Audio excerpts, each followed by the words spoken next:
बच्चों, इससे पहले हम हिमालयी नदियाँ, प्रायद्वीपीय नदियों के बारे में पढ़ चुके हैं। अब ये नदियाँ बच्चों विभिन्न प्रकार के आकार जब बहती हैं तो विभिन्न आकारों में इनकी जब सहायक नदियाँ इनसे मिलती हैं विभिन्न प्रतिरूप या आकार का निर्माण करती हैं।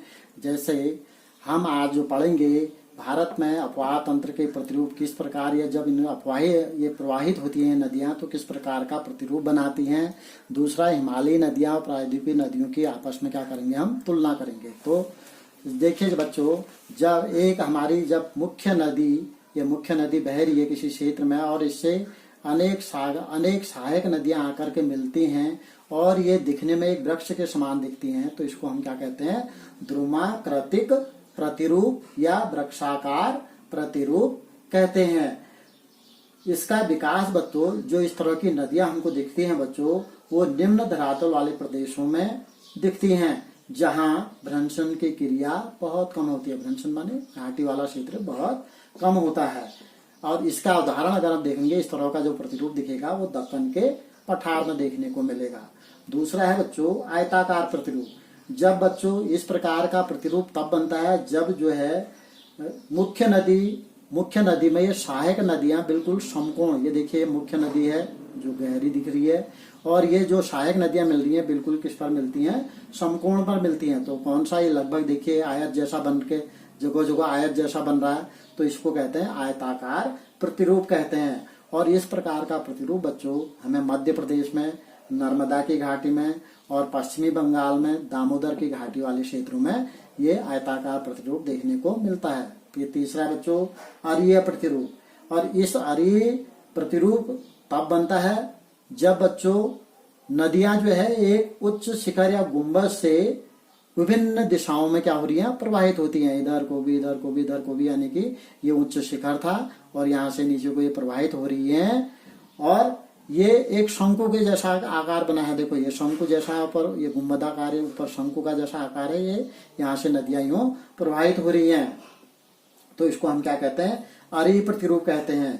और इस तरह की नदियां हमें कहाँ देखने को मिली, जहाँ उच्च लावा वाले प्रदेश हैं या जहाँ ज्वालामुखी से निकला, जब लावा निकलता है तो शंकु जैसा बन जाता है ना। कल भी हमने बताया था कि वहां पर क्रेटर झील वाला जब पड़ा था, इससे पहले हमने झील में क्रेटर झील बनती है करके, तो इसी तरह से यहाँ शंकु जैसा निर्माण हो जाता है जब इसमें धाराएं अलग अलग दिशाओं में प्रवाहित होती हैं, तो इसको हम क्या कहते हैं, अरीय प्रतिरूप कहते हैं।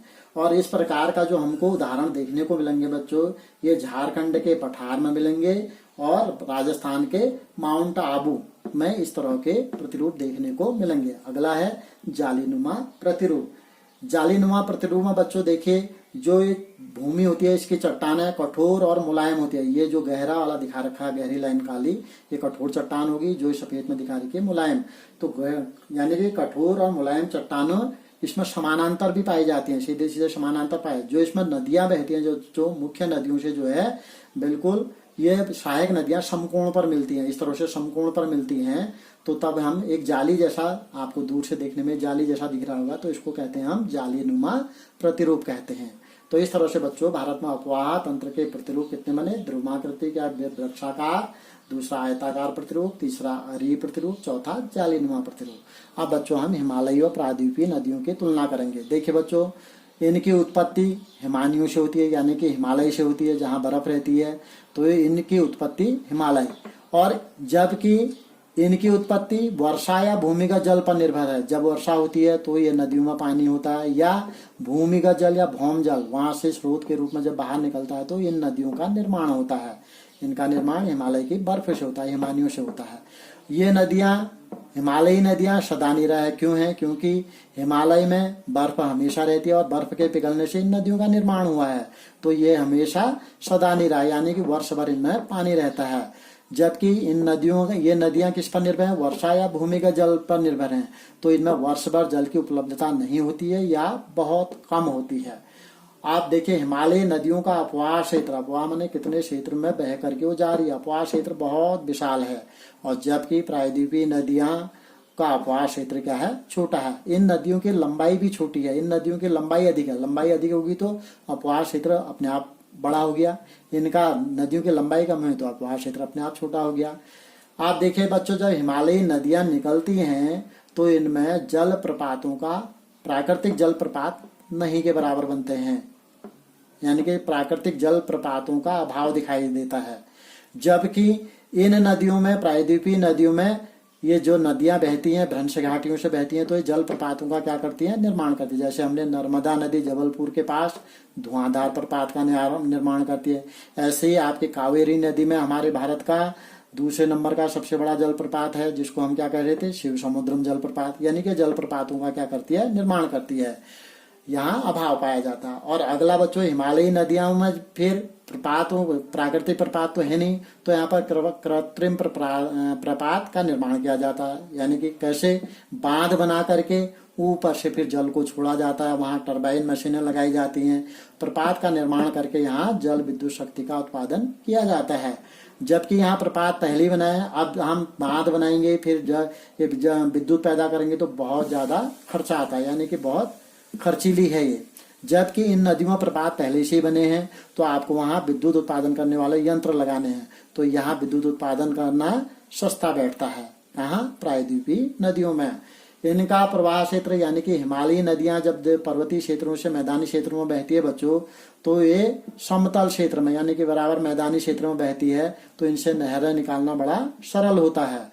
और नहरें निकालना सरल होता है तो नहरों के द्वारा क्या है, उस मैदानी क्षेत्र में सिंचाई की जाती है, बहुत बड़े क्षेत्र में सिंचाई की जाती है ये हिमालयी नदियों के जल से। जबकि ये सदानीरा है ही नहीं, सदानीरा यानी कि इनमें वर्ष भर पानी, वर्षा या भूमिगत जल पर निर्भर न होने के कारण यहाँ पर नहरा निकालना क्या है, कठिन है, असंभव है। एक तो यहाँ की भूमि भी उबड़ खाबड़ होती है, इसलिए इसके इन नदियों से जो सिंचाई होती है बच्चों, वो सीमित क्षेत्र में होती है। अगर विद्युत उत्पादन के मामले में कहें तो हिमालयी नदियों में, देश में जितना विद्युत उत्पादन किया जाता है वो 60% इन हिमालयी नदियों में निहित है, यानी कि यहाँ से उत्पादित की जा सकती है। जबकि बाकी 40% जल विद्युत शक्ति प्रायद्वीपीय नदियों में विद्यमान है। फिर इनके किनारों पर देखिए, हिमालयी नदियां हमेशा वर्ष भर इनमें जल रहता, सदा नीरा है, तो इनके किनारों पर महत्वपूर्ण व्यापारिक में औद्योगिक नगरों का क्या हुआ है, विकास हुआ है। क्योंकि आप जानते हैं उद्योगों को चलाने के लिए भी पानी की आवश्यकता होती है, जल विद्युत की आवश्यकता होती है, तो इनसे जल भी उपलब्ध होता है, विद्युत यानी कि ऊर्जा भी उनको मिल जाती है। तो इनके किनारों पर क्या है, महत्वपूर्ण व्यापारिक एवं औद्योगिक नगरों का क्या हुआ है, विकास हुआ है।